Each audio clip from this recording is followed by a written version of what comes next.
Hello, namaskar. This is Firstpost and you're watching Vantage with me, Palki Sharma.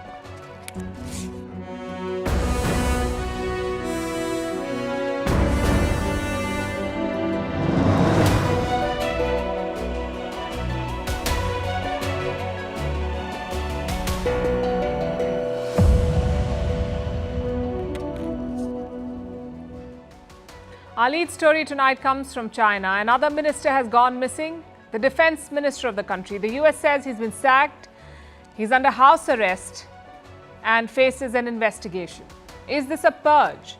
Beijing hasn't spoken yet, but this is a worrying trend. Businessmen, sports stars, film stars, foreign minister, defence minister, the vanishing act is becoming a highlight of Xi Jinping's presidency, and the world has reason to be concerned.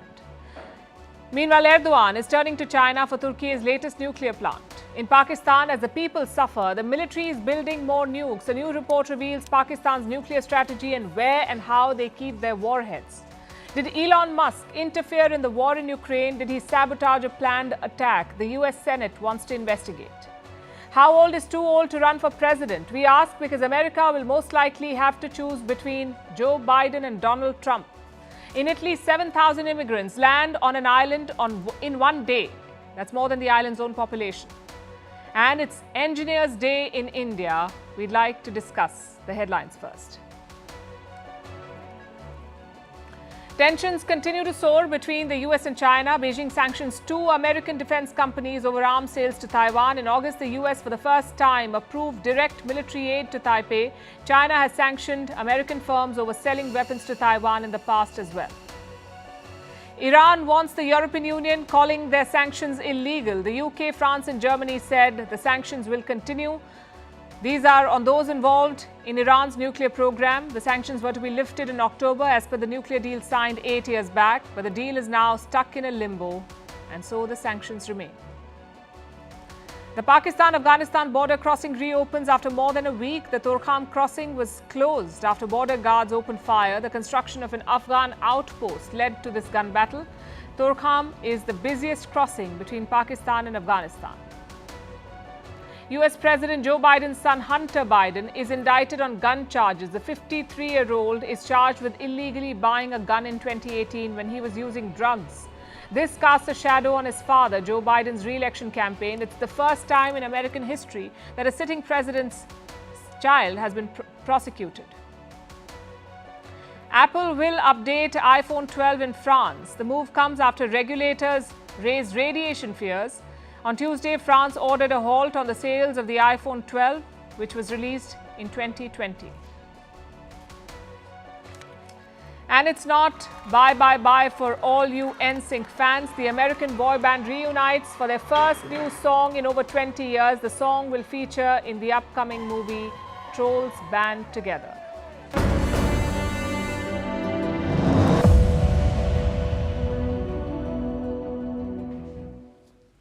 We begin with what's being called the mystery in Beijing. The plot is thickening. If Xi Jinping is the master magician, then China's defense minister is his latest trick. His name is Li Shangfu, and he is still missing. The latest reports say he has been sacked, but they don't answer some very basic questions like why. Also, where has he gone? But then again, we've seen this same script before. Same script, different protagonist.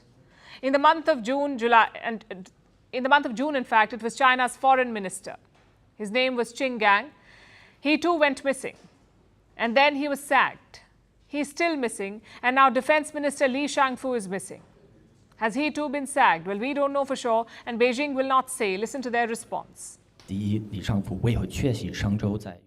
Where is China's Defence Minister Li Shangfu? Is he under investigation? I'm not aware of the situation you mentioned. This is remarkable. 2 top ministers of China go missing, and Beijing's official spokesperson is clueless. She says, I'm not aware of the situation. Like always, there is an information vacuum, and this is fueling a lot of speculation. Defence Minister Li Shangfu has not been seen for over 2 weeks now. When was his last public appearance? In late August.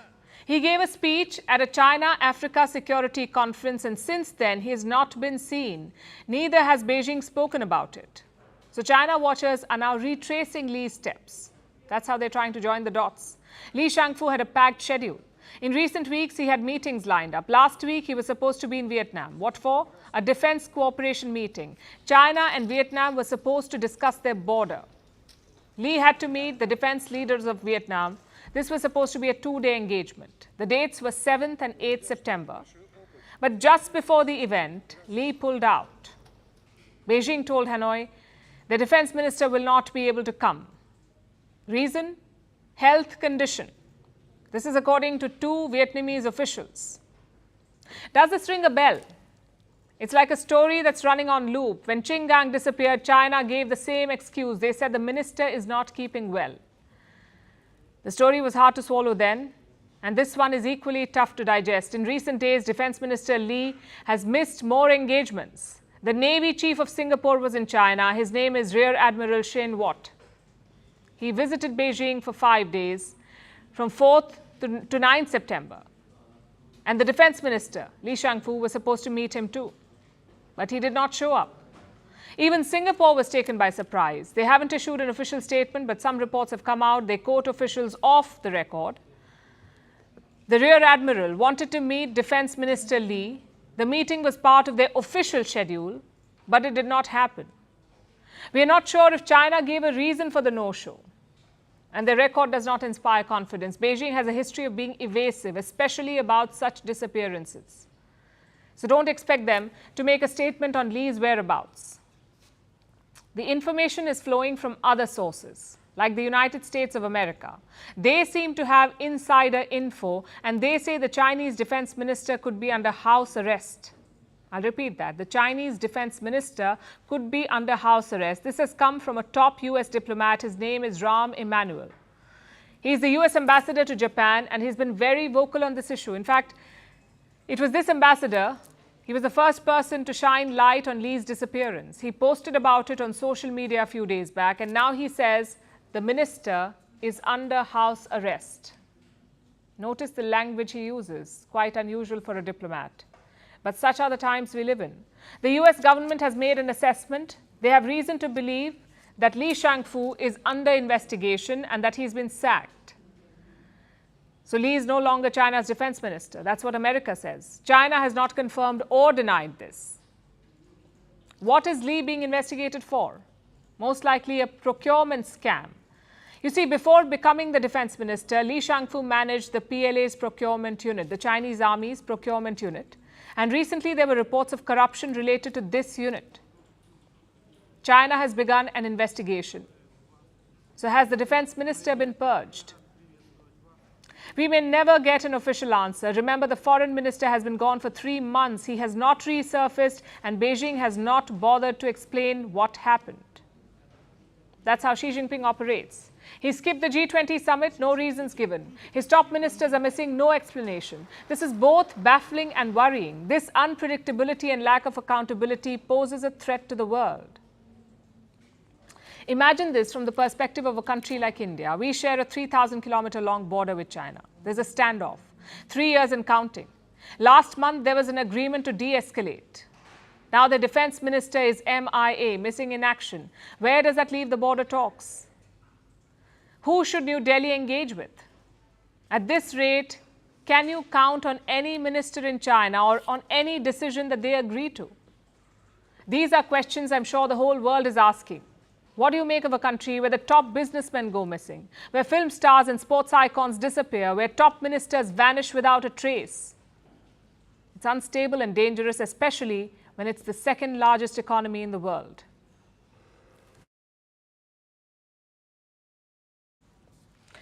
Missing ministers or not, China's strategic ambition keeps growing. The next target is Turkey. Talks are underway for a new nuclear power plant. Ankara says the deal could happen soon. Chinese officials inspected possible locations. They're keen on this part, Eastern Thrace, which borders Greece and Bulgaria.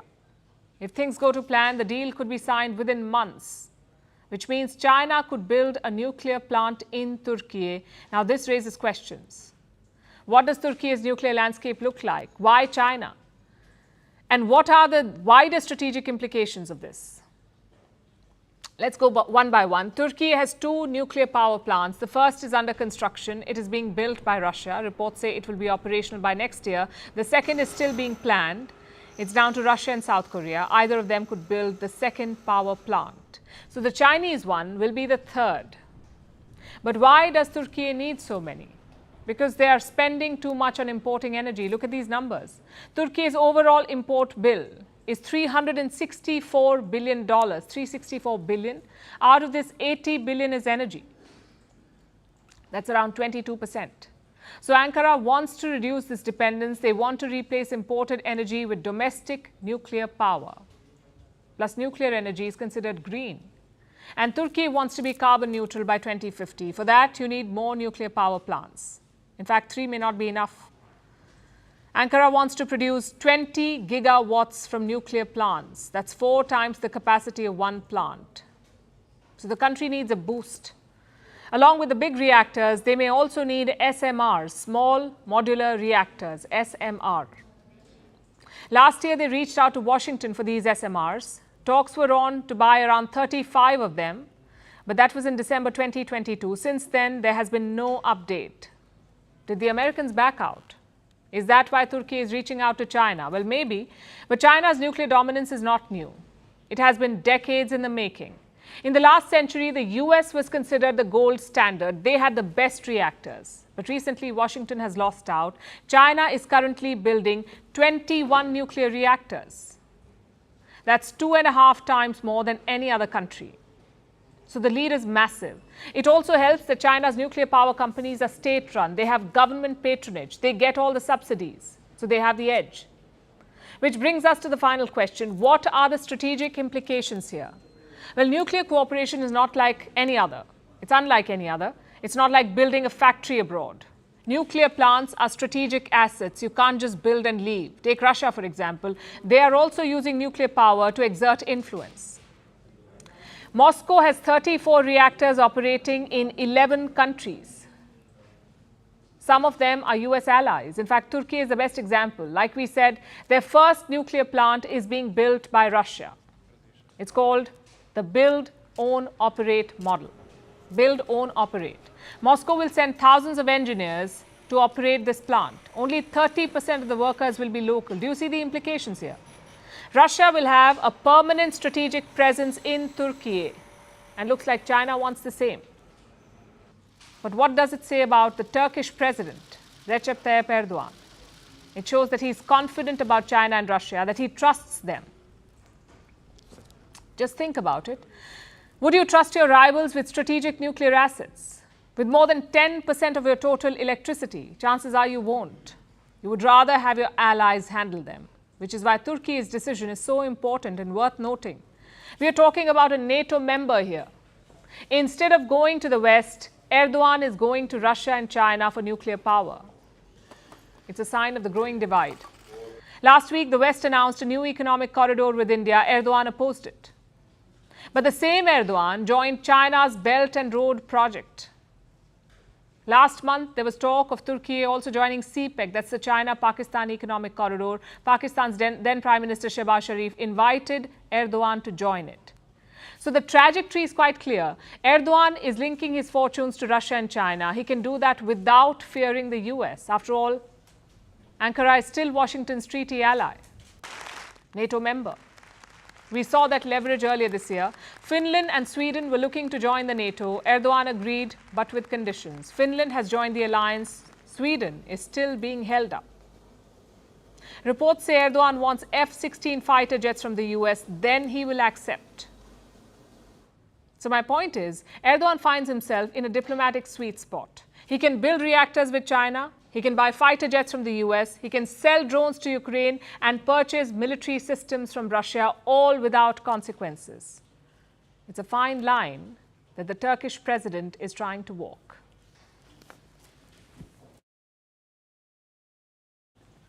Speaking of nuclear power, Pakistan is expanding its nuclear arsenal. Even as the citizens struggle for basic necessities, Islamabad, or should I say Rawalpindi, is chasing a bigger nuclear stockpile. A new report is out, and it is revealing.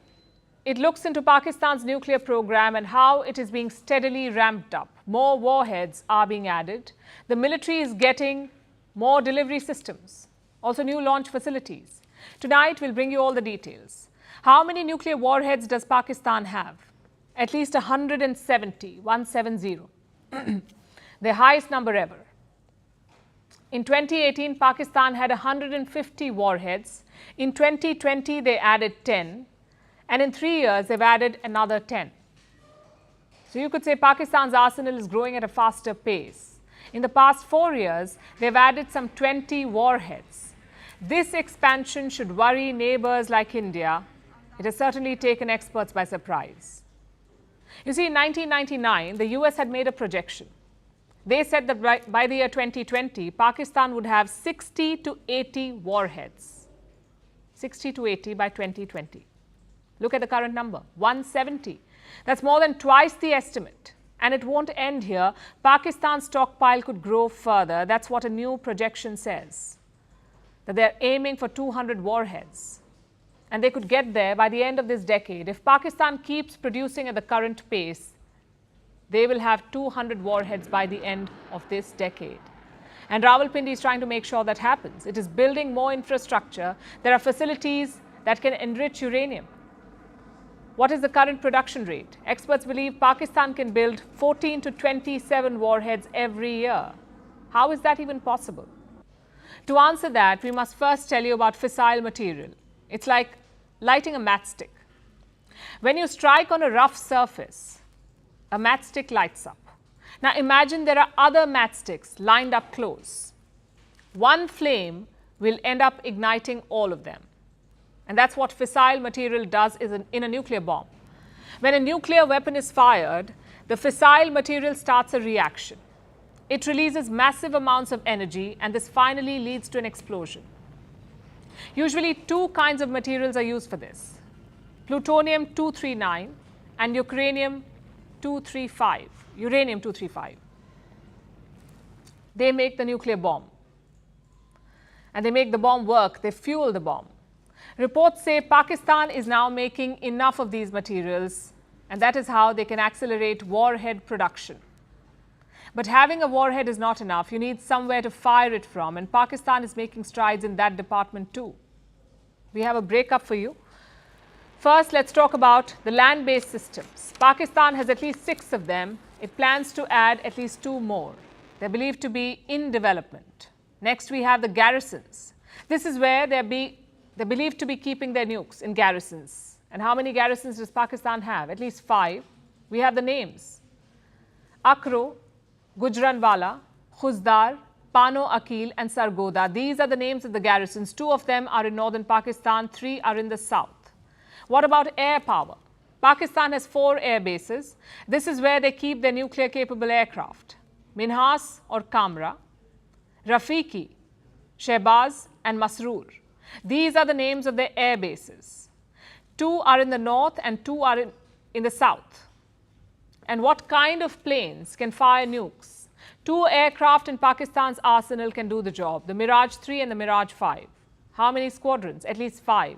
Pakistan has given them special names: Bandits, Haidars, Ghazis, Cobras and Zarras. Needless to say, all of these bases and garrisons are close to the Indian border for obvious reasons. It also shows that Pakistan has a pretty exhaustive plan to ramp up its nukes. And this should worry the world, not just India, the rest of the world too. Last year, US President Joe Biden spoke about this. He said, and I quote, "I think Pakistan is maybe one of the most dangerous nations in the world. Nuclear weapons without any cohesion." That's what he said about Pakistan. Now, Islamabad had called this claim baseless. But soon after that, the entire nation plunged into economic turmoil. The suffering has been immense, but only for the people, not for the Pakistani military. Their assets and budgets keep growing, and now Pakistan's nuclear reserves are on the rise. So here's what we'd like to ask. Is the IMF watching this? How is a country that survives on bailouts being allowed to build these dangerous weapons? And how is the world okay with this?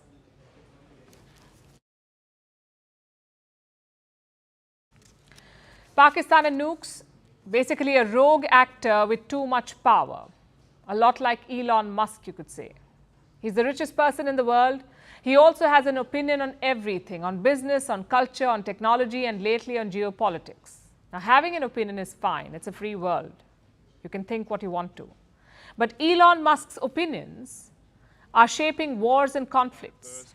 And that is too much power for one individual, one private, unelected individual. Some lawmakers in the US have noticed this. A Senate committee has decided to probe Elon Musk's company SpaceX, specifically one decision. In September last year, Ukraine was plotting a drone attack on Crimea, a drone strike. They wanted to sink Russian warships. And to control the drones, they needed internet. Just one problem though, Russia had knocked out Ukraine's connectivity. So Kiev asked SpaceX to help. The company has Starlink satellites over Crimea. If those were activated, Ukraine would get internet and the drones could be fired. But as it turned out, Elon Musk refused. He was scared of a Russian nuclear response. And no one knew of this. No one knew any of this. It was revealed only recently. In a new Elon Musk biography. You can see why it's a problem. How can one man decide the fate of a major military operation, and that to a businessman? US lawmakers are expected to ask this question. They want to understand the national security implications of what Musk did, also why he did it. After all, Elon Musk is a US citizen. He recently said he will fight and die for the US. Then why did he not turn on the satellite? This was Elon Musk's response. Listen to this. The region around Crimea was actually turned off. Now, the reason it was turned off was actually originally was because the United States had sanctions against Russia, and we were not allowed to actually, and that includes Crimea in the sanctions. If I had received a presidential directive to turn it on, I would have done so because I do regard the president as the chief executive officer of the country, Two things to note here. One, he says Starlink was not activated because of US sanctions. It wasn't his personal decision. And two, if Joe Biden had asked him to activate Starlink, he would have done so. I guess it's easy to say now, just shift the blame to Washington. But either way, questions need to be asked because it's not just Ukraine. Elon Musk is wading into the biggest conflicts of our times, even Taiwan. He says Taiwan is to China what Hawaii is to the US. You have to listen to this. From this standpoint, maybe it's analogous to like Hawaii or something like that, like an integral part of China that is arbitrarily not part of China, mostly because of the U.S. The U.S. Pacific Fleet has stopped any sort of reunification effort force. Both are islands, yes. But beyond that, there is no comparison. Hawaii became a US state after a referendum. Around 93% voters said yes, they wanted to be a US state. And that is not the case in Taiwan. Around 90% of Taiwan's population opposes reunification with China. They like democracy. So comparing Taiwan and Hawaii is inaccurate. The statement has triggered a sharp response from Taiwan. This is what their foreign ministry is saying, and I'm quoting, "Hope Elon Musk can also ask China to open Twitter to its people. Perhaps he thinks banning it is a good policy, like turning off Starlink to thwart Ukraine's counterstrike. Listen up, Taiwan is not part of the PRC and certainly not for sale." All we can say is, ouch. But then again, what did Elon Musk expect? He's made a habit of this. Last year, he made a similar suggestion. He asked Taipei to give China some control over Taiwan, basically give the bully what they want. Do you see the problem here? Taiwan and Ukraine are the biggest flashpoints of our times. Elon Musk can influence both. He can sabotage Ukraine's counteroffensive. He can also hijack Taiwan's public opinion. Because remember, Musk does not just own SpaceX, he also owns Twitter, which he now calls X. And that's too much power for one individual. So what is the solution? Well, the Senate investigation is a good start. It will answer some important questions. For example, what is the contract between SpaceX and the Pentagon? Was the contract active during Ukraine's foiled attack? Why didn't US officials play a more active role? These questions could set a precedent for the future, not just for Elon Musk, but for all these big companies. Google faced similar accusations in 2018. They had signed a deal with the Pentagon. Under this deal, Google's artificial intelligence was used to analyze drone footage, presumably to match targets. Facebook's role in Myanmar is another example. Hateful content and fake news was spread about the Rohingya community. Facebook knew, but did nothing. We all know what happened next. An entire community was forced into an exodus. Should companies have this kind of power? In an ideal world, no. But the likes of Google and Twitter are facts of life.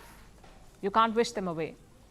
What you can do is curb them, limit how they can use their influence in such situations, like war or communal riots. If not, we could be sliding down a slippery slope. And straight ahead is corporate autocracy.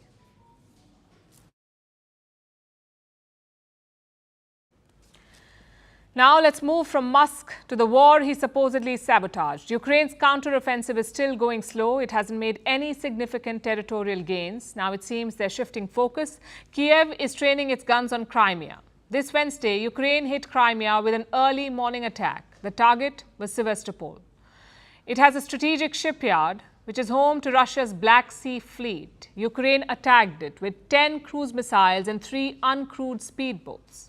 Last night, Zelensky hailed the destruction of a Russian air defense system in Crimea. On Monday, Ukraine said it had captured an oil rig near Crimea. So the trajectory is clear. Ukraine is targeting Crimea, the region that Russia captured in 2014. And how is Moscow responding? Looks like Vladimir Putin is turning to his friends. He quoted North Korea's Kim Jong-un this week, and now he's met Belarusian President Alexander Lukashenko. Here's a report. On Wednesday, cruise missiles rained down on Sevastopol. It's the largest settlement in the Crimean Peninsula, and it contains a crucial Russian naval base. The shipyard in Sevastopol is the home base for Russia's Black Sea Fleet. It's also where the fleet undergoes repairs, so it's essential for Russia's naval dominance in the Black Sea. Ukraine, of course, knows this, which is why it launched an early morning attack on Wednesday. Russia says 10 cruise missiles and 3 uncrewed boats attacked Sevastopol. In the morning, smoke was seen billowing out of the shipyard. We were woken by a loud noise. My child was woken up as well. It was about 3 a.m. We got very scared. Everything was shaking. That's basically how it was. Satellite imagery showed damage to some vessels under repair. The company that released the images said a landing ship and a submarine were damaged. Russia's defense ministry confirmed that 2 vessels were hit. But it said that both ships would be fully repaired and return to service. This wasn't the only attack on Crimea this week. One more thing. A special mention should be made to the entire personnel of the Security Service of Ukraine as well as our naval forces. I thank you for today's triumph. The invaders' air defense system on the Crimean land was destroyed. Very significant, well done. Glory to all who fight for Ukraine, and thanks to everyone who helps. That was Zelensky's address on Thursday night. Ukraine struck Russian air defense systems in the west of Crimea. Russia didn't confirm the destruction, but it said it shot down 11 drones overnight. And these aren't the only recent incidents of Ukrainian operations around Crimea. On Monday, Kyiv released this footage. It shows Ukrainian troops capturing an oil rig. Russia had taken the platform from Ukraine back in 2015, a year after the annexation of Crimea. Ukraine says the platform was being used for military purposes. During inspection, we found unguided airborne missiles in the engine room. We understood that the enemy used the platform as a warehouse for ammunition. We also found cisterns with petrol. This platform was very important for the enemy. That's where they refueled and kept ammunition. These attacks in and around Crimea come as Ukraine fails to make much headway over land. The counteroffensive that began earlier this year hasn't seen many successes. Some of Ukraine's backers have been getting impatient. The attacks on Crimea could be a way for Ukraine to show progress. Meanwhile, Russian President Vladimir Putin has been meeting his friends. North Korea's Kim Jong-un has been in Russia since Tuesday. They met on Wednesday. Putin was asked if any deal was discussed that breached international sanctions on North Korea. This, I want to emphasize again, is complete nonsense. North Korea is our neighbor and we must, one way or another, build good neighborly relations with our neighbors. Kim is still in the country, visiting an aviation plant in Russia's Far East. Putin, on the other hand, is meeting Belarusian President Alexander Lukashenko. During the meeting, Lukashenko suggested a triple alliance between Minsk, Moscow and Pyongyang. How serious that suggestion was remains to be seen. But it's certain that Putin intends to keep Russia's old friends close.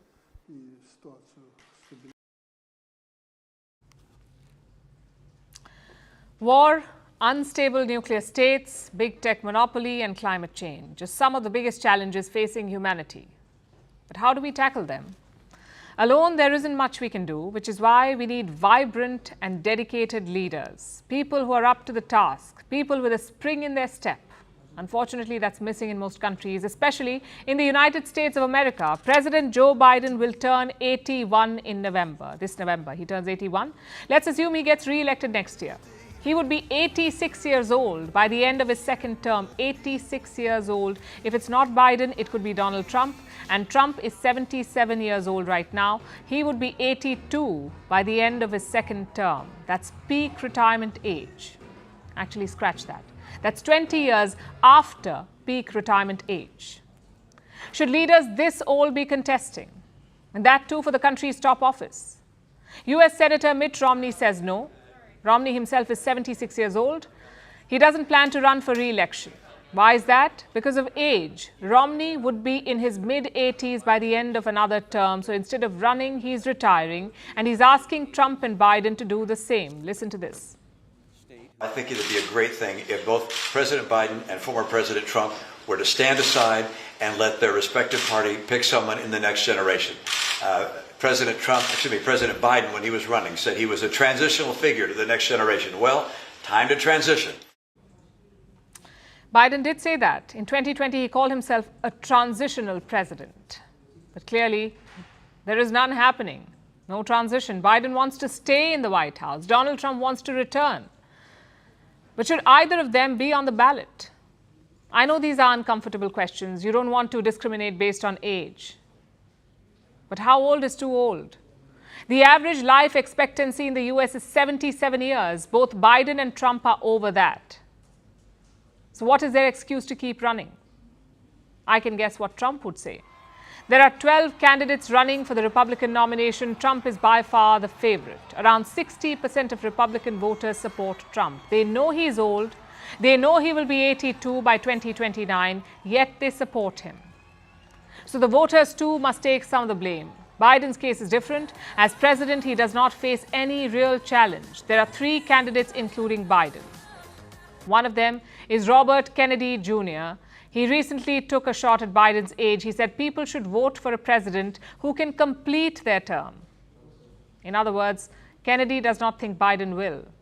And the president has not helped his case. Last week, he attended the Medal of Honor ceremony. In the middle of it, he walked out. No explanation, no statement. Just look at what happened.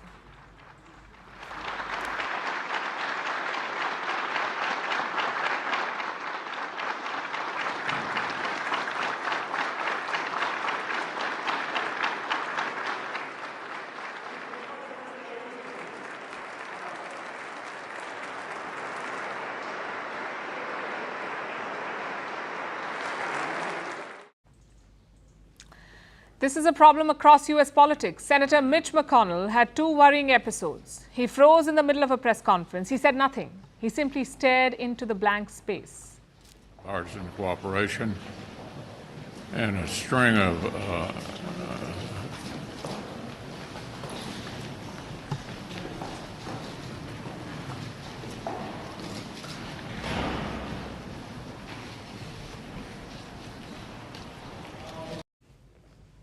McConnell is the top Republican in the US Senate. Biden is the president. And Trump wants to be president. Why is it that all these leaders are old, not to mention white and men? We can think of a number of explanations. Maybe youngsters are simply not interested in politics, or maybe it's too tough to break out. You need millions of dollars to run a Senate campaign, even more for president. You cannot do that without corporate interests. And who would they support? Who would the corporate support? A young dynamic politician or an aging leader who loves the status quo? There you have it. Only 5% of world leaders are over 80 years of age. 35% are in their 60s and 22% are in their 50s. What about India?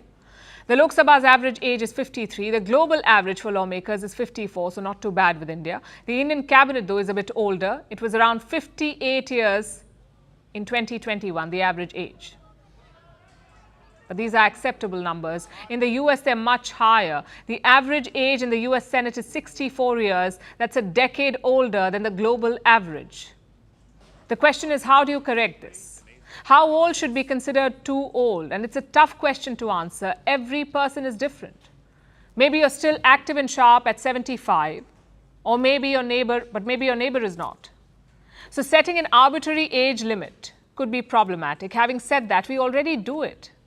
In the US, you must be 35 years old to run for president. Here in India, you must be 25 to contest for the Lok Sabha. So by extension, you must be 25 years old to be the Prime Minister of India. So if lower age limits are fine, why not upper limits? My point is, we need to face the uncomfortable truth. Wanting young politicians is not ageism. It is simply rational thought. I'm sure some politicians remain sharp into their 70s and 80s, but we cannot look at exceptions. We need to look at the norm. Think of it as a two-step plan. First, remove the filter of ageism. Look at it from the point of national interest. Who is fit to lead? And secondly, have a conversation. Some people will say 70 should be the upper limit. Others will say 50 or 60. The point of democracy is to find the middle ground.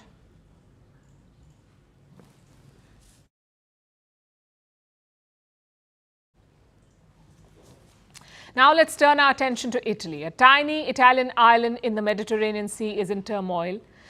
It's called the island of Lampedusa. It is an island of about 6,000 residents. This week, its population more than doubled. In fact, it happened in a day. About 7,000 asylum seekers landed on the island. Let me repeat, this is more than their entire population. These immigrants have been arriving from Africa on dilapidated boats. Now, Lampedusa has always been one of the first stops for migrants, but it's not equipped to handle these numbers. Its migrant reception center can house 400 people. And you know how many landed? 7,000. The government of Italy swung into action. Some of these people were sent to Sicily, but this is a temporary solution. Migrant crossings are already double of what they were at this time last year. And the recent crises in Africa, from the coups to the natural disasters, are bound to increase migration further. Here's our report. Starting on early Tuesday morning, a wave of migrants began landing in Italy. They arrived by the thousands, in hundreds of ramshackle boats. They took off from northern Africa and disembarked on the tiny island of Lampedusa. Within 24 hours, about 7,000 migrants landed on the island, an island of about 6,000 permanent residents. Obviously, it wasn't equipped to deal with such numbers. Their migrant reception center is operated by the Italian Red Cross. It was built to accommodate 400 people. The situation is complicated, and as the Italian Red Cross, we are trying to continue to guarantee with great effort basic services to the people we are assisting. Some migrants tried to leave the reception center after a fight reportedly broke out. Some locals on the island helped the migrants with food. But many are worried about the migrant surge. We, the people of Lampedusa, ask that this island be kept out of the situation. We no longer have the possibility of bearing this burden from a psychological and humanitarian point of view. Most of the migrants are from Africa. Many are trying to escape poverty, political persecution, and terrorism. They make the deadly journey across the Mediterranean on flimsy boats, risking it all for a chance at a better life. This year, almost 126,000 migrants arrived in Italy. That's about double the amount of people who had come by this time last year. And this is despite Italian Prime Minister Giorgia Meloni's anti-immigration policies. Meloni and her right-wing government came to power last year, promising to curb migration. She believes that a higher European birth rate is needed. That migration is not the solution to Europe's demographic crisis. She repeated this yesterday even as the migrants were arriving in Lampedusa. I think that a quota of legal migration where this is necessary, it is and can be fully integrated, can make a positive contribution to our economies, but I remain convinced that it would be more responsible for us to entrust European citizens with the solution to the European welfare system crisis. Her government has restricted the activities of charity rescue boats, impounded their vessels and banned them from conducting multiple rescues. But still, the number of migrants doubled this year. Today, the pressure on Lampedusa has reduced slightly. Many of the migrants were taken to Sicily. Thousands queued up for the ferries that took them further into Europe. There are also NGOs that are working to get the migrants to mainland Italy. And then they go toward the northern border. That is Ventimiglia in Ulx with France, and it's Chiasso for Switzerland, and it's a Brenner Pass to go towards Austria and Germany. But it seems the other European nations are planning to close their borders. Germany's Interior Ministry has criticized Italy for not taking in its fair share of migrants. Meanwhile, France has said it would increase the soldiers on its border with Italy. All this as more instability hits Africa. The earthquake in Morocco, floods in Libya, coups in Niger and Gabon, and terrorism in the Sahel. This will only lead to more migration from Africa to Europe. Will closing the borders be enough?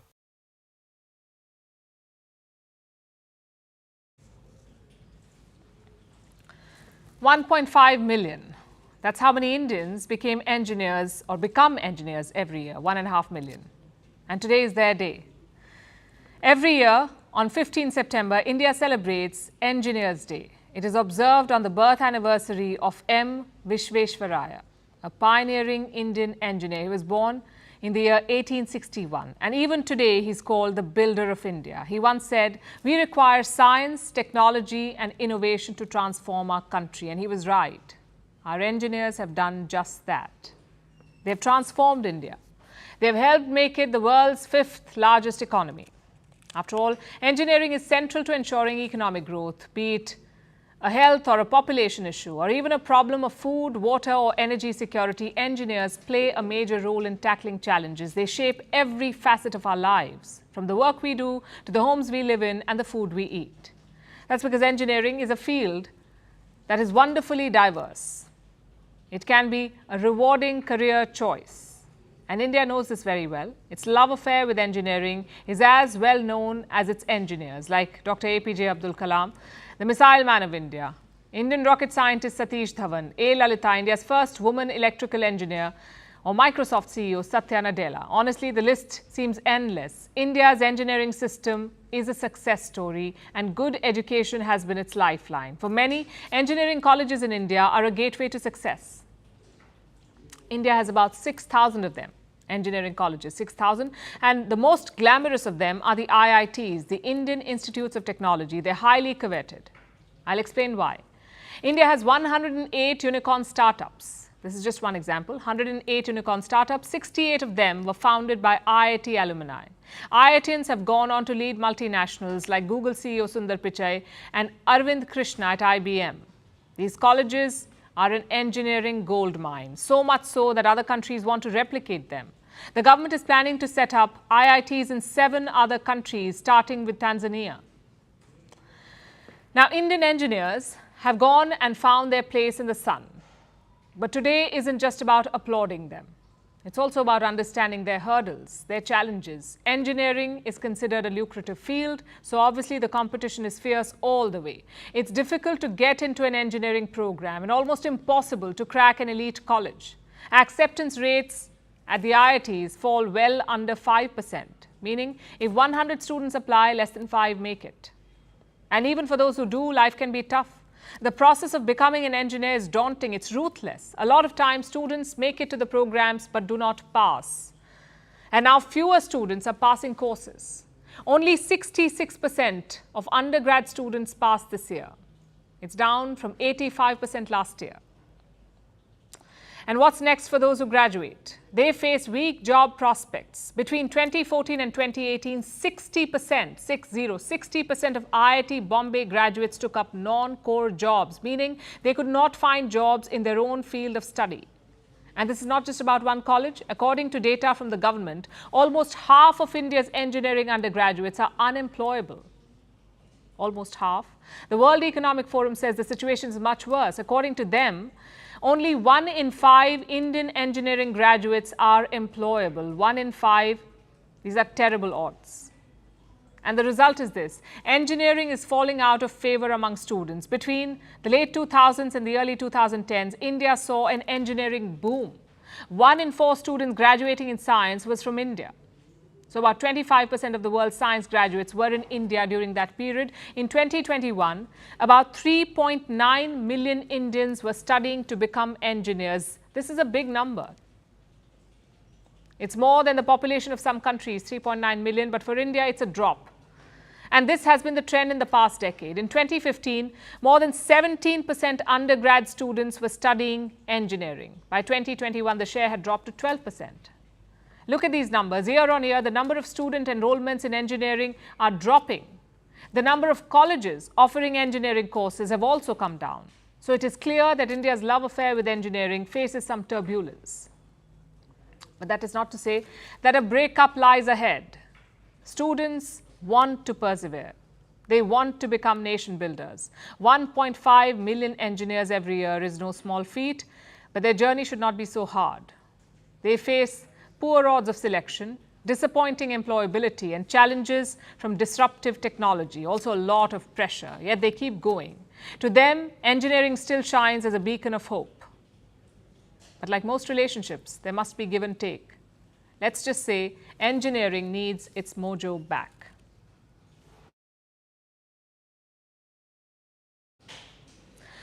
And before I tell you our last story for today, I want you to see this video. Que tengo a mi espalda, el hombre intentó entrar armado. Un segundo, que estamos en directo. Disculpad, el hombre intentó entrar. Por mucho que quieras intentar preguntarnos de qué canal somos, de verdad me tienes que tocar el culo. Estoy haciendo un directo y estoy trabajando. You saw what happened there? That was a Spanish journalist, Isa Balado. She was reporting on a story. She was live on air.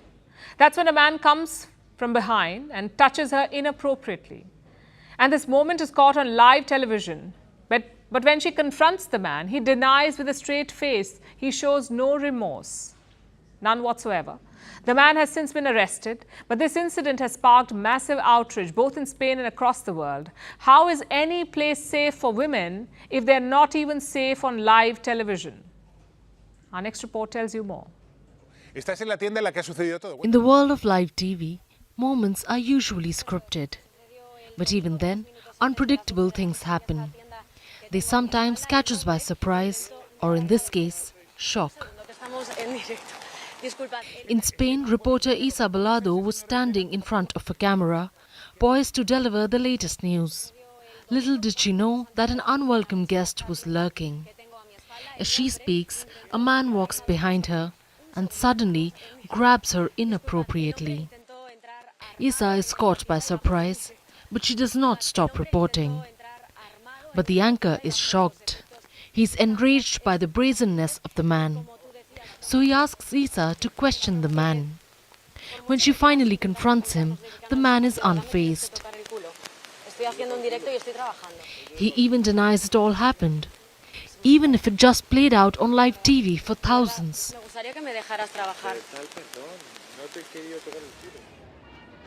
The incident isn't a new one. It has happened to women a million times.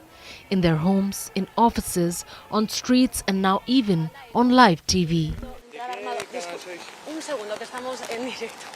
But this one has now sparked massive outrage in Spain. We've all heard about the Me Too movement. But in Spain right now, it is se acabó. that Spanish for "it's over." First, there was the unsolicited kiss by Luis Rubiales. He was the president of the Spanish Football Federation. He was celebrating the World Cup win of the women's team. That is when he kissed player Jennifer Hermoso without her consent. Hermoso protested, the players protested, and many in Spain came to the streets. That is when Luis Rubiales resigned. Now he's in the courts in a sexual assault probe. We can stand up and say what we have said from the start. It was a kiss without consent. Everyone saw the images, the whole country saw it. And we can say that precisely because of that, thanks to social change too, and also because of the legal changes, we can show that Mr. Rubiales lacked consent. But if the Rubiales incident wasn't a jolt to Spanish football, this one surely was. 4 football players are now under investigation. 3 of them have been arrested. They were playing for Real Madrid's reserve team. Why? Because of filming a video of sexual nature of a minor and circulating it. Rubiales' antics are deplorable, and so were the antics of all these men. It all comes down to one simple thing: the lack of consent. But while these incidents are now making noise, Spanish society has long been silent. It is finally speaking out. This has been a slow and long-drawn change, but a welcome one. And policies and governments have had to play a role in it. Since 2017, the Me Too movement has made significant strides, both in Spain and in the world. But this incident reminds us that there is still work to be done, by supporting survivors, by raising awareness, and by actively challenging harassment. Who knows, maybe one day, live television will be free of predators with wandering hands, and women can truly feel safe on TV and off it. And that is all we can hope for. And now it's time for Vantage Shots, images that tell the story. Looks like Kim Jong-un lived his Top Gun dreams in Russia. The North Korean leader was seen sitting in the cockpit of a fighter jet. In the United States, a new video shows airport staff stealing from bags. So next time, remember to get some padlocks for your luggage. And the Northern Lights put on a dazzling show over the Scottish Islands, lighting up the night sky. Finally, we're taking you back in history. On this day in 1978, Muhammad Ali won the world heavyweight boxing title for the 3rd time, becoming the first boxer ever to do so. Just a year after that, Ali announced that he was retiring, but finally left the sport in 1981. We're leaving you on that note. Thank you for watching. Have a good weekend.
Belarusian President Alexander Lukashenko met Russian President